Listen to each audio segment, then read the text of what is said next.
بڑی کوشش کیجیے عمران خان کے خلاف کرپشن کے کیسز نکالے جائیں. میری بھی ایک دو ملاقاتیں ہوئی کہ جناب آپ تو بڑی سٹوریز کرتے ہیں.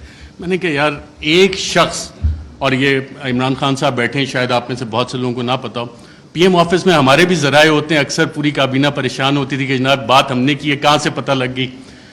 وہ شخص جو پانی کی آدھی بوتل بھی ضائع نہیں ہونے دیتا بطور وزیر اعظم کے, یار یہ آدھی پانی کی بوتل میں نے ابھی رکھی, کیوں اٹھا کے لے گئے, وہ کرپشن کرے گا. میں نے سمجھائی لوگوں کو یہ بات, لیکن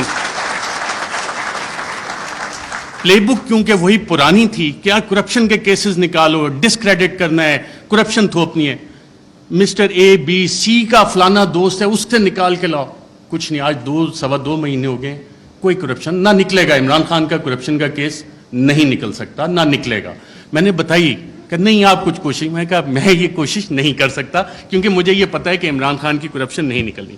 اچھا, media narratives against P T آئی.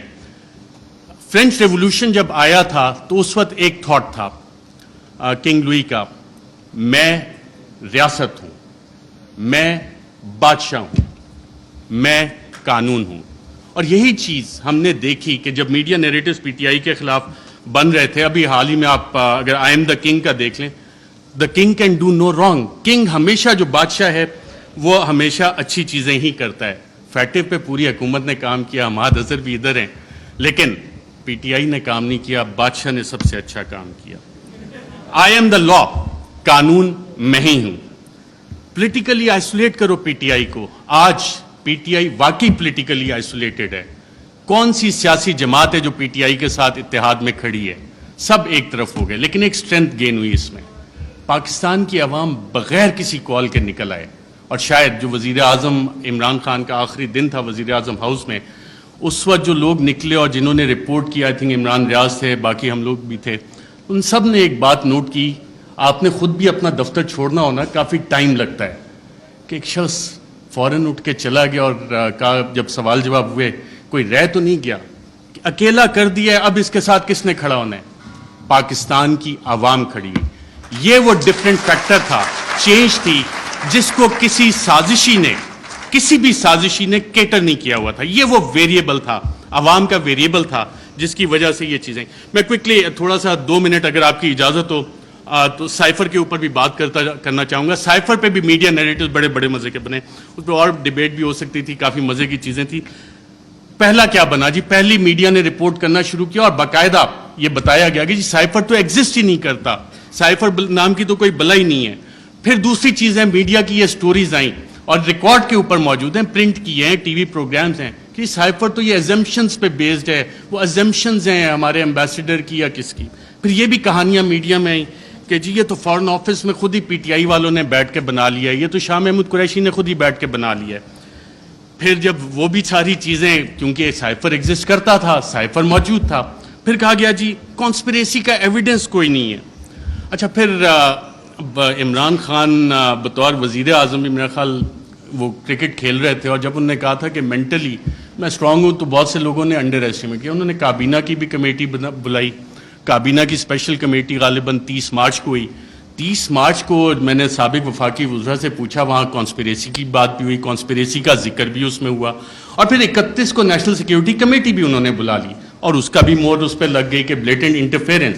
اور اس کے آخری پیراگراف میں ایک لفظ لکھا ہوا ہے کہ جو 31 کو نیشنل سیکیورٹی کمیٹی کی میٹنگ ہوئی, اس نے 30 مارچ کے جو منٹس اسپیشل کیبنٹ کے ہیں ان کو ریٹیفائی کیا.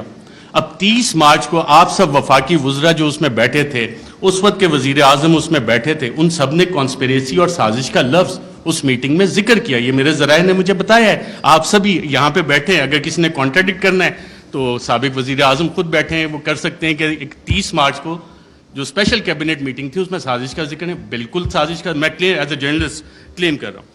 پھر یہ کہا گیا کہ جی وہ انٹیلیجنس ہم نے خود ہی کر لی, اور انٹیلیجنس کی بیسس پہ آبویسلی اس پہ سوال اٹھے کہ انٹیلیجنس, ہمارے انٹیلیجنس کے ادارے بہت اچھا کام کرتے ہیں, دہشت گردی کے خلاف بہت اچھا کرتے ہیں, پاکستان کی سیکیورٹی کے لیے بہت اچھا کام کرتے ہیں. لیکن مسئلہ یہاں پہ آتا ہے کہ جب انہیں ڈریگ کیا جائے سیاسی معاملات میں, اور یہ کہا جائے کہ جی انویسٹیگیشنز ہوئیں, کون سی انویسٹیگیشنز, یہ سوال ہوا ہے. اب ریجیم چینج میں انٹیلیجنس کا ایک بنیادی کردار ہوتا ہے, انٹیلیجنس انفارمیشن کا بنیادی کردار ہوتا ہے. اگر آپ اگلی سلائڈ کریں ذرا, Colin Powell, US secretary of state, UN security council میں انٹیلیجنس انفارمیشن کی بیس پہ انہوں نے کہا جی یہاں پہ یہ والے ویپنز عراق میں موجود ہیں, یہ کیمیکل ویپنز ہیں, یہ نیوکلیئر ویپنز وہاں پہ وہ بنا رہے ہیں. عراق وار ختم ہو گئی, عراق تباہ ہو گیا. یہ اس انٹیلیجنس انفارمیشن کی اوقات تھی, ویلیو تھی, جو آج تک نہیں ملی. میں ایک اور آپ کو افغانستان سے ریلیٹڈ انٹیلیجنس انفارمیشن دیتا ہوں. انٹیلیجنس ڈس انفارمیشن کہ اسامہ بن لادن کے پاس نیوکلیئر ویپنز ہیں, اور اسامہ بن لادن کے پاس نیوکلیئر ویپنز, اگر آپ یہ سٹوری دیکھیں تو یہ جسٹیفائی کرنے کے لیے تھی کہ جی افغانستان میں امریکہ نے حملہ کرنا ہے. اور اس وقت آپ تمام امریکی اخبارات اٹھا لیں, ورلڈ ایکسکلوسیو ڈان نے بھی فرنٹ پیج پہ چھاپا کہ جی ایک ایکسکلوسیو انٹرویو ہوا ہے, اسامہ بن لادن کے پاس نیوکلیئر ویپنز ہیں. وہ نیوکلیئر ویپنز آج تک نہیں نکلے. تو یہ ہوتی ہے انٹیلیجنس انفارمیشن. جب تک آپ تحقیقات نہیں کرتے, اسے ویریفائی نہیں کرتے, بہت سی جے آئی ٹیز میں انٹیلیجنس انفارمیشن آتی ہے, بہت اچھا کام ہوتا ہے, لیکن اس کی ویریفیکیشن چاہیے ہوتی ہے. انٹیلیجنس اور انٹیلیجنٹ انفارمیشن میں فرق ہوتا ہے. اس کے علاوہ بہت ساری چیزیں ہیں. پروپیگنڈا پہ اگر ہم جائیں, ڈی کلاسیفائڈ ڈاکومنٹس بہت سارے آ گئے, چلی کے حوالے سے, ایران کے حوالے سے, کیونکہ ٹائم میرے پاس کم ہے, میں نے کہا یہ والے لارجر ایشوز آپ کے سامنے رکھوں. پی ٹی آئی کی حکومت میں جب ہم یہ دیکھتے ہیں تو ہم خبریں دیکھ رہے تھے, میڈیا میں آ رہی ہیں کہ جی جو بائیڈن جو ہے وہ کال نہیں کر رہا, فارن آفس کا رابطہ ہو رہا ہے. پاکستان کے foreign minister Shah Mahmood Qureshi, U S national security adviser Anthony Blinken سے فارن آفس نے رابطے کی کوشش کی, نہیں ہوا. لیکن بلاول آتے ہیں, ان کے سارے رابطے ہو جاتے ہیں. تو یہاں سے آپ جب میڈیا کی وہ خبریں نکال کے دیکھتے ہیں تو آپ کو ایکسٹرنل فیکٹر اور وہ لنکیجز کہ یہ فیصلہ وائٹ ہاؤس میں ہوا, U S N S C میں ہوا, اور اس کا ذکر اب میڈیا میں یہ سوال ابھی تک ڈیبیٹ نہیں ہوا کہ کیا اس کا فیصلہ وہاں پہ ہوا تھا, نہیں ہوا تھا. وہ سائفر اگر پبلک ہوتا ہے تو اس میں یہ سوالات اٹھیں گے یقیناً کہ یہ فیصلہ اس لیول پہ, اسٹیٹ کے لیول پہ یو ایس اسٹیٹ نے کیا, صدر جو بائیڈن نے کیا. اور صدر جو بائیڈن جو نیو کونس تھے, the plan for the new American century, اس کا باقاعدہ طور پہ حصہ تھے, جس کے بعد ہم نے دیکھا 2001 کے بعد پوری دنیا میں ڈفرینٹ ریجیم چینج آپریشنز باقاعدہ طور پہ لانچ کیے گئے. عراق اس کی ایک مثال ہے. انٹرنل فیکٹرز پہ جب ہم آتے ہیں, میں بڑا بریف رکھوں گا کیونکہ ٹائم بتایا گیا 10 منٹ کا ہے. انٹرنل فیکٹرز کو جب ہم دیکھتے ہیں تو اس میں ذاتی انا کے مسئلے آ جاتے ہیں, کچھ اداروں کے مسائل آ جاتے ہیں, کچھ سیاسی مفادات آ جاتے ہیں. اور اس میں ایک سوال جب ہم انٹرنل فیکٹرز کا دیکھتے ہیں تو بڑا سوال یہ بنتا ہے کہ ملک کا کون سوچتا ہے, پاکستان کا کون سوچتا ہے. کیا ہم صرف انڈیویجولز کا سوچیں گے, کیا ہم صرف ان اداروں کا سوچیں گے کہ جی اداروں کی انا بڑی ہوگی ہے, انڈیویجولز کی انا بڑی ہوگی ہے. پاکستان کا کون سوچ رہا ہے؟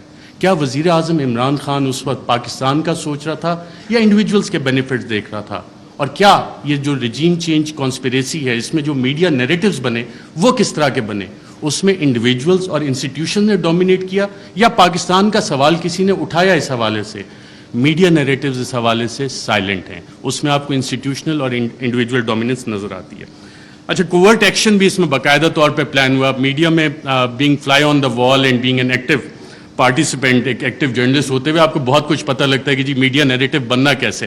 اکثر جو حکومتیں بیٹھی ہوتی ہیں ان کو سب سے آخر میں پتہ لگتا ہے کہ ہمارے ساتھ ہو کیا رہا ہے. میڈیا کو پہلے پتہ لگ جانا شروع ہو جاتا ہے, کیونکہ کوورٹ ایکشن میڈیا نے پبلک اوپینین شیپ کرنا ہوتا ہے, پاپولیشن کو بتانا ہوتا ہے کہ جناب یہ حکومت کے ساتھ مسائل ہیں, اور وہ کہانیاں شروع ہو جاتی ہیں. اور یہ ڈاکومنٹڈ ہے اس سارے کیس میں بھی.